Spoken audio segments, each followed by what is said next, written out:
కన్స్ట్రక్షన్లో ఉన్నటువంటి ఎండిఓ హౌస్ని ఓపెన్ చేయడానికి అనధికారికంగా ఓపెన్ చేయడానికి జడ్పీ చైర్మన్ బాబురెడ్డి గారు, MPP Rajasekhar, postal Prasad, councillor Mallikarjuna Reddy, ఇంకా బద్దల రాజ్ కుమార్, వెంకటకృష్ణ ప్రసాద్ అంటే పోస్టల్ ప్రసాద్, వీళ్ళంతా ఇంకా కొంతమంది శ్రీనివాస ఇంకా కొంతమంది కలిసి ఒక అన్లాఫుల్ అసెంబ్లీగా ఏర్పడి ఎవరికి తెలియకుండా రహస్యంగా గోప్యంగా ఆ ఎండిఓ ఆఫీస్ దగ్గరికి వెళ్ళి దాన్ని ఓపెన్ చేశాము అనే ఒక పేరుతో లోపలికి ఎంట్రీ ఫోటోస్ తీసుకోవడం జరిగింది. ఇది కంప్లీట్గా అన్లాఫుల్. ఎందుకంటే ఏదైనా సరే ఓపెనింగ్ కానీ ప్రొసెస్ కానీ కొంతమంది గుమిగూడాలంటే 30 పోలీస్ యాక్ట్ అమల్లో ఉంది. ఈ సబ్ డివిజన్ అంతా ఆల్రెడీ నేను దీనికి సంబంధించి ఒక నోటిఫికేషన్ ఇవ్వడం జరిగింది. 30 పోలీస్ యాక్ట్ ఉంది, అమల్లో ఉంది. ఈ 30 పోలీస్ యాక్ట్ అమల్లో ఉన్నప్పుడు చట్టవిరుద్ధంగా అన్లాఫుల్ అసెంబ్లీ అయ్యి ఒక అనధికారిక కార్యక్రమం చేయడం అనేది చట్టవిరుద్ధం. అదేవిధంగా ఇది ప్రేరేపితం అవుతుంది. అంటే 2 వర్గాల మధ్య ఘర్షణ కావచ్చు, లేదంటే 2 పార్టీల మధ్య ఘర్షణ కావచ్చు, లేదంటే శాంతి భద్రతకు విఘాతం కలిగించే పరిస్థితి ఉండొచ్చు. కాబట్టి దీని మీద నిన్న ఎండిఓ గారు కంప్లైంట్ ఇవ్వడం జరిగింది. దాని మీద కేసు రిజిస్టర్ చేయడం జరిగింది. ఇందులో భాగంగా ఈరోజు 14 మందిని అరెస్ట్ చేయడం జరిగింది. ఇందులో రేగటి రాజశేఖర్ రెడ్డి, బద్దల రాజ్ కుమార్, మల్లికార్జున రెడ్డి, పోస్టల్ ప్రసాద్, శ్రీనివాసరెడ్డి మల్యాల, తలారి రామచంద్రుడు, గొల్ల సుధాకర్, అరవ ఎర్రిస్వామి, రేగటి రామేశ్వర రెడ్డి, పూజారి వంశీకృష్ణ, షేక్ మొహమ్మద్ జాకీర్, పికిల్ పెద్దవబులేసు, గొల్ల సోమేష్ జగదుర్తి, సయ్యద్ మన్సూర్. సో ఈ 14 మందిని అరెస్ట్ చేయడం జరిగింది. వీళ్ళలో కొంతమంది మొన్న మున్సిపల్ కమిషనర్ గారు ట్రాన్స్ఫర్ అయినప్పుడు అక్కడ స్లోగన్స్ ఇవ్వడం, స్వీట్స్ పంచుకోవడం. So with in the span of 1 మంత్లో ఇది సెకండ్ క్రైమ్. ఇది చట్టవిరుద్ధం. దీనికి ఎటువంటి అనుమతులు లేవు. ముందస్తుగా ఎవరికి కూడా ఇన్ఫార్మ్ చేయలేదు. ఈవెన్ మా పోలీసులు కూడా తెలియదు. అంత అవసరం లేదు. రహస్యంగా పోయి ఎండిఓ ఆఫీసు గోప్యంగా ఓపెన్ చేయడం వలన అది ఎవరికి మంచిది కాదు, వాళ్ళకి మరీ మంచిది కాదు. సో దీనిపైన కేసు రిజిస్టర్ చేయడం జరిగింది. ఈ 14 మందిని ఇప్పుడు రిమాండ్ పంపిస్తున్నాము జిహెచ్ఎంసీ కోర్టుకి, ఆంధ్రప్రదేశ్ జిహెచ్ఎంసీ కోర్టుకి. ఎందుకంటే ఇది ప్రోటోకాల్ ప్రకారం జరగాల్సింది. గౌరవ డిప్యూటీ సీఎం పవన్ కళ్యాణ్ గారు, అదేవిధంగా ఇన్ఛార్జ్ మినిస్టర్ పైరాల కేశవ్ గారు, వి జనార్దన్ రెడ్డి సార్, వీళ్ళంతా వచ్చి మినిస్టర్స్ కానీ గౌరవ ఎమ్మెల్యే గారు కోట్ల సూర్యప్రకాష్ రెడ్డి గారు, వీళ్ళంతా వచ్చి చేయాల్సిన కార్యక్రమం ఇది. ఏదైనా సరే ఒక కార్యక్రమం నియోజకవర్గంలో అధికారికంగా జరగాలంటే ఎమ్మెల్యే గారి ద్వారా అందరికీ ఇన్విటేషన్స్ వెళ్తాయి. ఎమ్మెల్యే గారు చెప్తారు, అందరూ పాల్గొంటారు, మినిస్టర్స్, డిప్యూటీ సీఎం అంతా వస్తారు, వచ్చి చేస్తారు.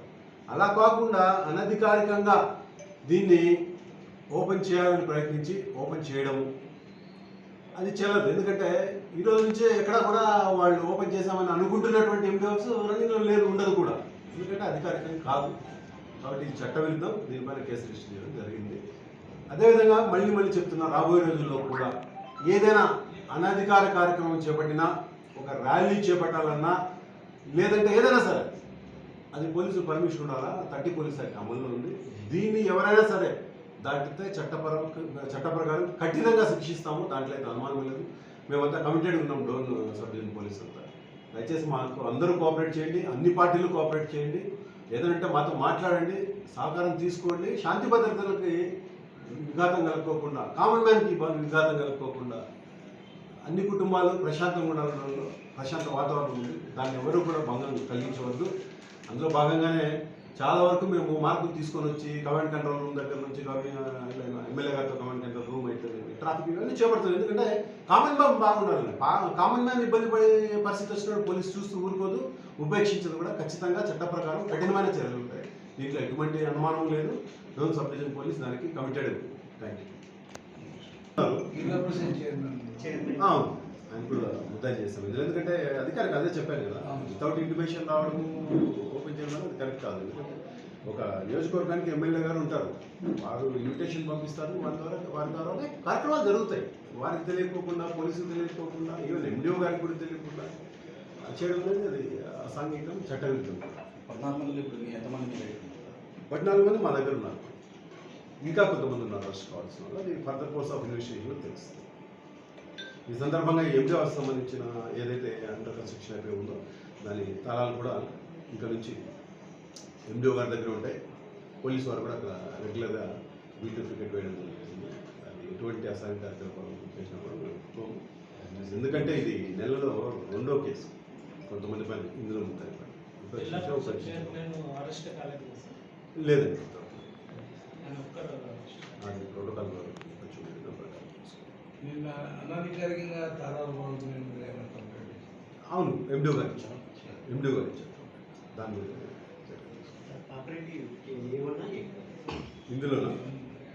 ఇందులో ఏమన్నా సార్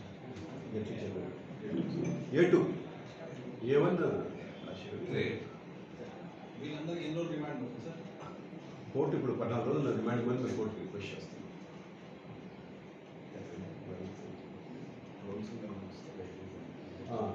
మళ్ళీ కొంతమంది సోషల్ మీడియాలో వైరల్ చేస్తున్నారు, ఫలానా వల్ల ర్యాలీ ఉంటుందన్న, ఫలానా వాళ్ళది ఇది పరామర్శ ఉంటుందన్న. ఇదంతా అబద్ధం, నమ్మద్దు ఉండదు కూడా. ఎందుకంటే మా ఈగలై ఖచ్చితంగా డోర్ పైన ఉంది.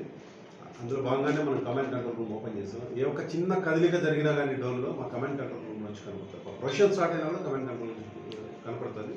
కాబట్టి అంత ఈజీగా ఉండదు, ఎవరిని అలో చేయము. దానికి సంబంధించి ఎటువంటి పర్మిషన్స్ కూడా లేవు.